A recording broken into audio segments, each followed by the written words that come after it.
mangwanani mbeu zote muza jara masikati nemu maneru mira kupupura guwa ye kucheka ticha faraneku unza misumbu unza misumbu ticha faraneku unza misumbu unza misumbu ticha faraneku unza misumbu chara mukucheka chara panefute usache makore basara Jesu basari chapera minda ichachepa ticha faraneku unza misumbu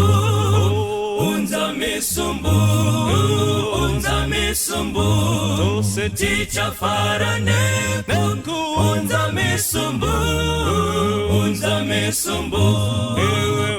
misumbu ticha faraneku unza misumbu endane kuchema chara kuna tenzi kanane kushaya kufata kwedu kutitari peta acha chingamiza ticha faraneku unza misumbu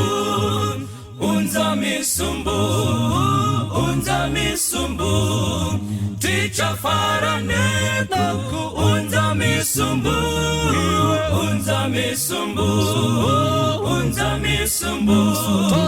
ticha faraneku unza misumbu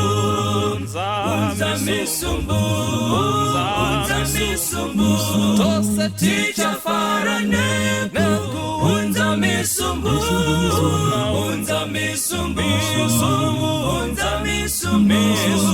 ticha faraneku unza misumbu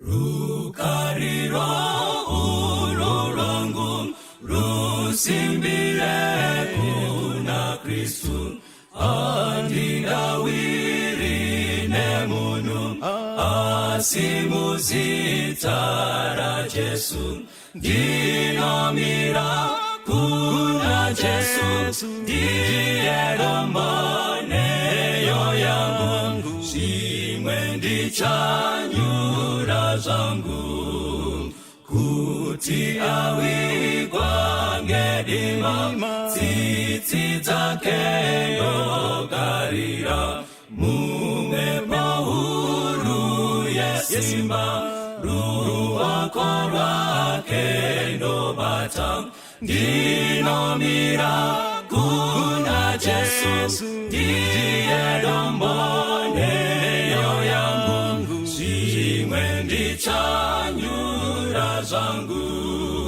chirangano chake icho nechitidzo chero paro zvino ndiparo rusimbiro pakati pemadambudzo ndinomira kuna Jesu ndiye romaneyo yangu zvimwe ndichanyura zangu apo anenge ouya netsuri ichazoridzwa ndinoda kuti ndimire naJesu parudyi rwake ndinomira kuna Jesu ndiye romaneyo yangu zvimwe ndichanyura zangu ndinomira kuna Jesu ndiye romaneyo yangu zvimwe ndichanyura zangu.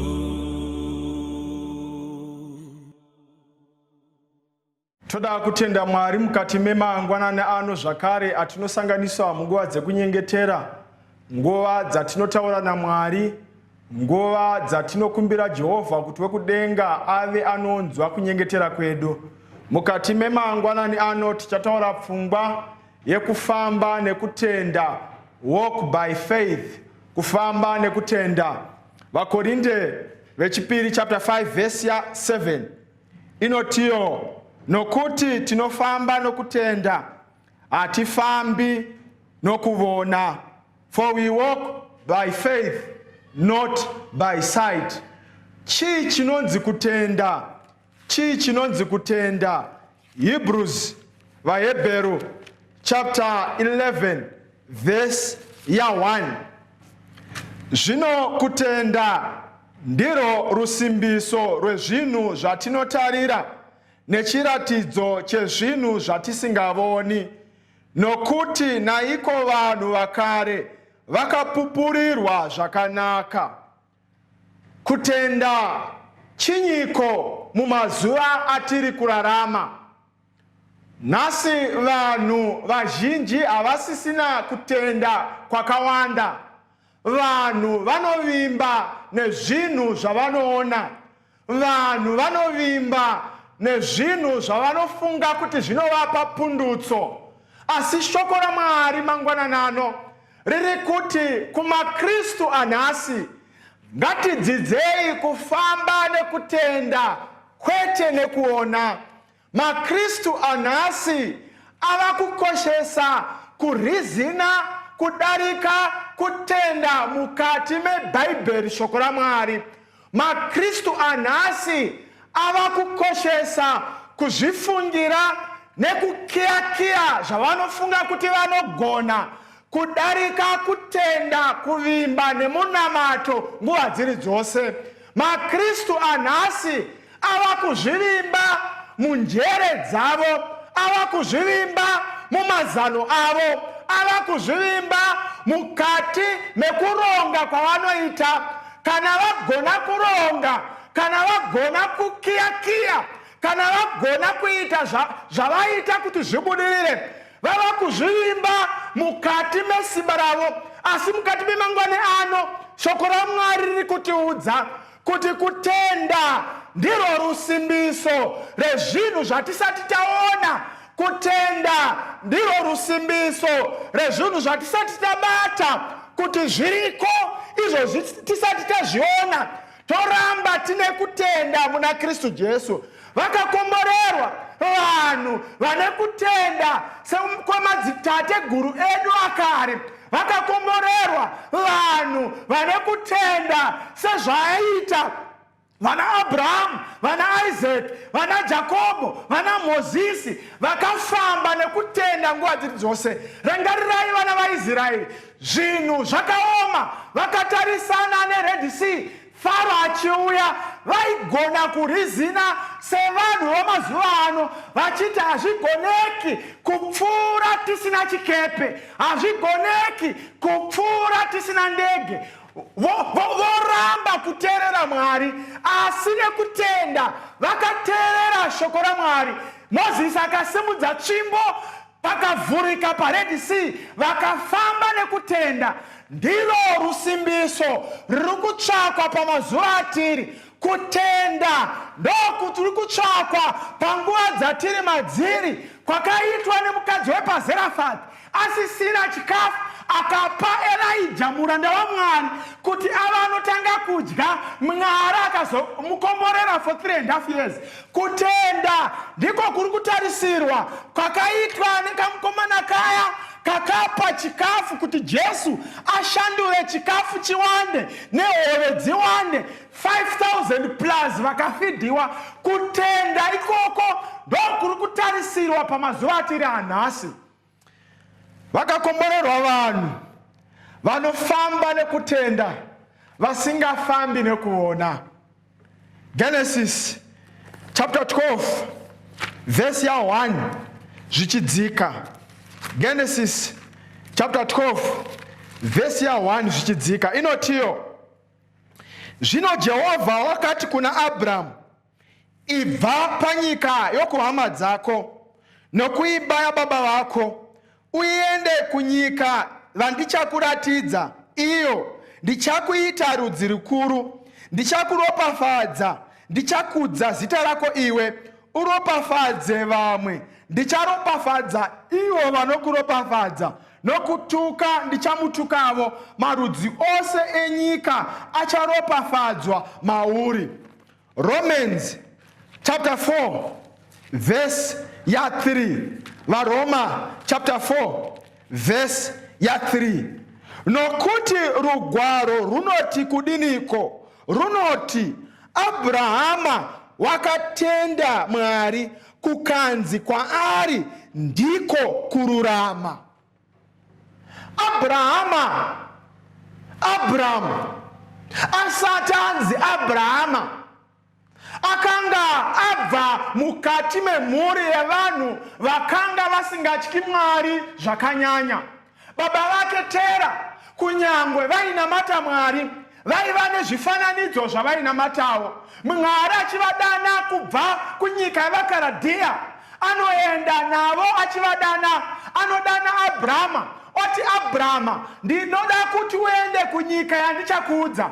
Abrahama nekutenda muna Mwari akasimuka akaenda kunyika yakanga asingazivi. Bhaibheri shoko raMwari Pauro achinyora anoti nekutenda ikoko Abrahama akanzi wakarurama nekutenda kwaakaita. Regai ndikudze vanhu vaMwari, Abraham aigona kurizinawo sezvataigona kuita.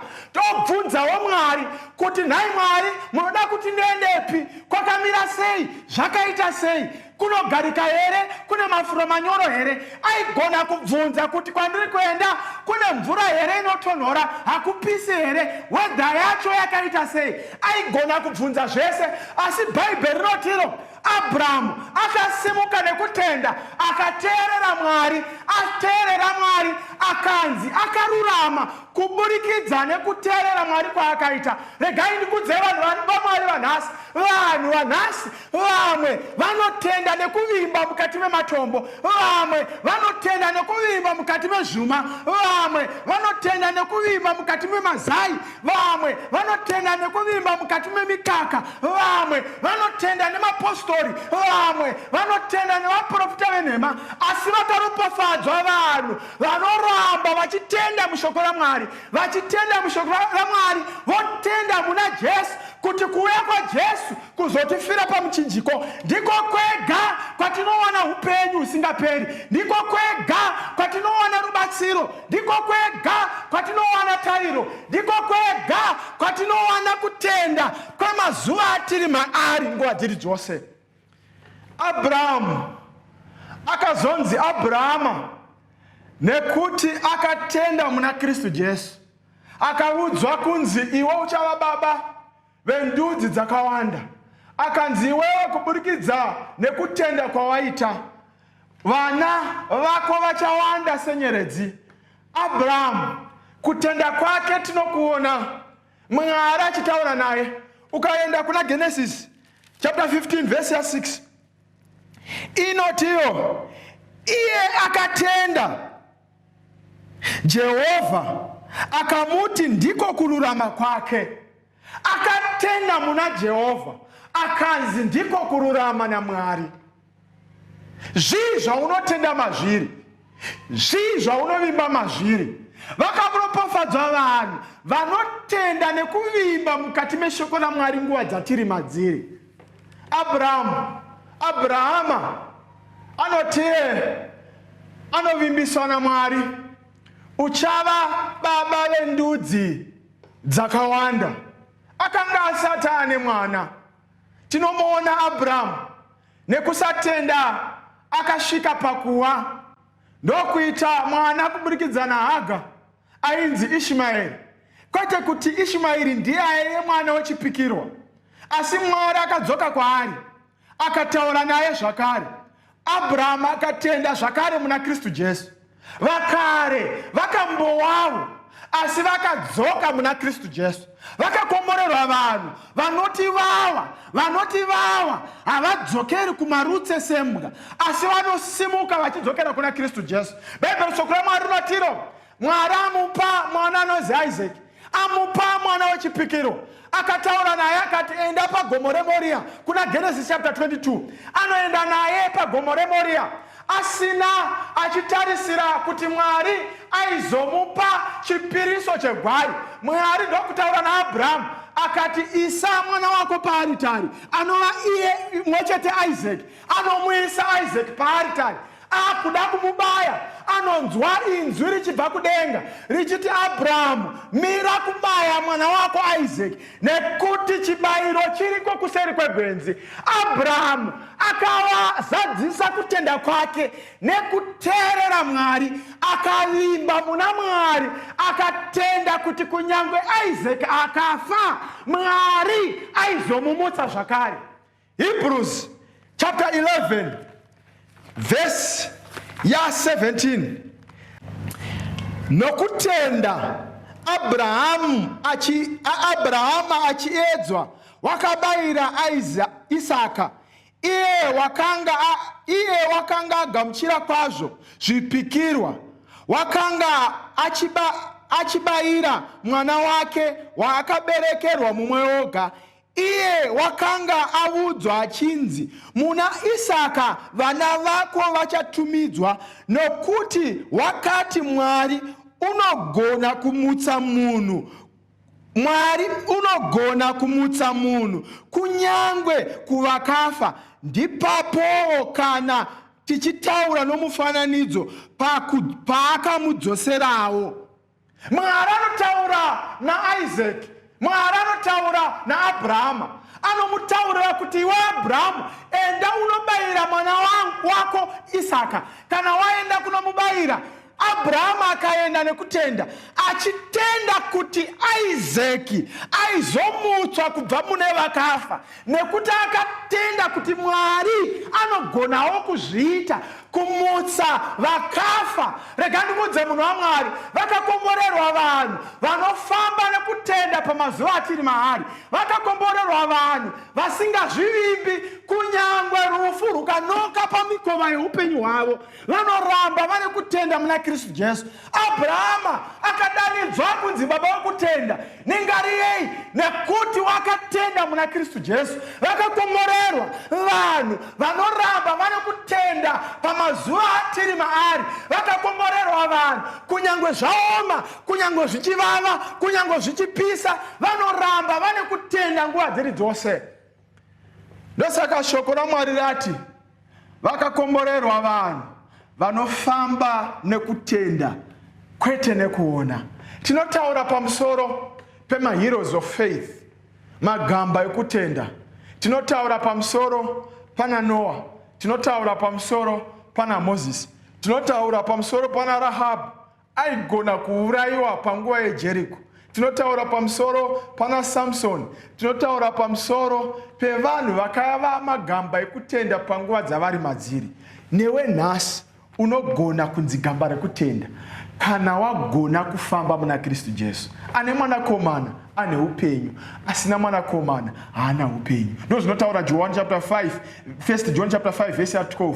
Ane mwanakomana ane upenyu, asina mwanakomana haana upenyu. Tikatenda muna Kristu Jesu, tikaunza upenyu hwedu muna Kristu Jesu, nesuwo tinogona kufamba tichinzi vakarurama, kubudikidza nekutenda kwatinenge taita zuva rimwe nerimwe. Patinofamba ngatifambei nekutenda, patinogara ngatigarei nekutenda, patinoona ngationei nekutenda nguva dziri dzose. Ari panoti Mwari, ndibatsirewo, wedzereiwo kutenda kwangu pamazuva atiri maari, wedzereiwo kutenda kwangu, mafambiro angu, maonero angu, mafungiro angu, maitiro angu ngaareflecte chimiro chaKristu Jesu. Mwari, wedzeraiwo kutenda mandiri, wedzeraiwo kutenda mandiri. Kana ari pakadaro ngatidzinenene apo tinonamata. Mwari Baba ari kumusoro kudenga, twakukutendai nenguva yekunyengetera yamatipa, twakukutendai Jehovha nenguva yekukumbira kunzwa kwenyu nguva dziri dzose. Pamazuva atiri maari pane zvinhu zvakawanda zvinogona kutiwisira pasi, asi wedzeraiwo kutenda matiri nguva dziri dzose. Tipewo simba rekufamba nekutenda kwete nekuona. Pamwe tinodhauta simba renyu, tiregererewo Jehovha. Abrahamu makamuti baba wekutenda, akanzi akarurama kuburikidza nekutenda kwaakaita mamuri. Wedzeraiwo kutenda matiri nemazera edu akasiyana patinosangana nenhuna dzeupenyu. Tibatsirewo Jehovha. Vamwe mabasa apera, vamwe marriage life yavo haina kumira zvakanaka, vamwe vari kurwarirwa, vamwe vafirwa, vamwe vari kutsvaka mari nekuita mabhindauko akasiyana siyana. Wedzeraiwo kutenda, mubvise mweya wekucompromise on situation nekuda kwemasituation avari maari. Tinokutendai Mwari nekuti munesu musabata ranhasi. Tonamata kuburikidza naKristu Jesu. Amen. Tenzi arino nomboredu nechidziwiriro chedu tisachemu zviro zvese nechidziwiriro chedu ngedombo rine masimba ngevute apotaneta ngewedu kutungamira nechidziwiriro chedu futeredu masikati nechidziwiriro chedu mekupenya pausiku nechidziwiriro chedu ngedombo rine masimba ngevute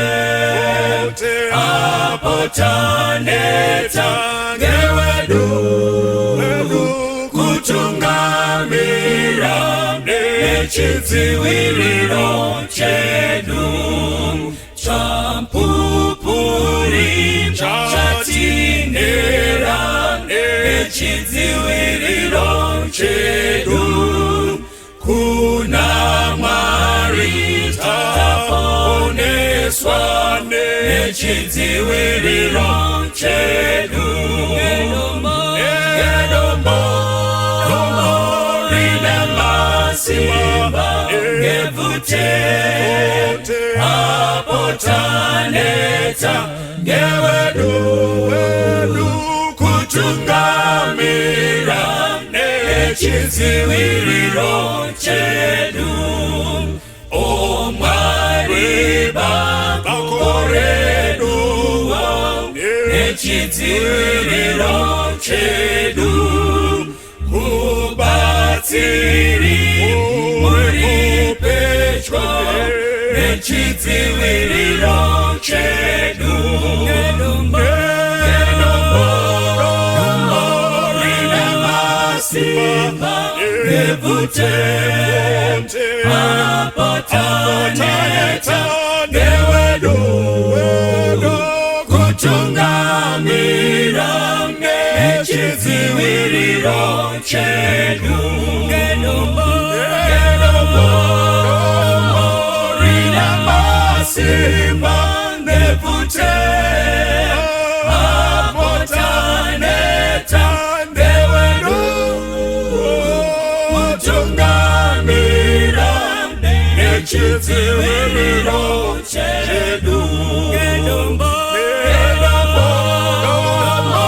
rine masimba ngevute apotaneta ngewedu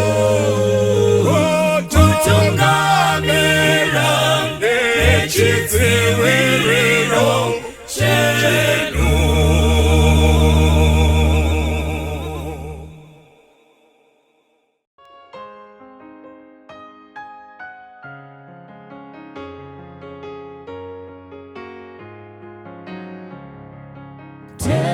Tesetai, tasewai, zapumuka kure, ndingaona seninzira yekuva mudanga.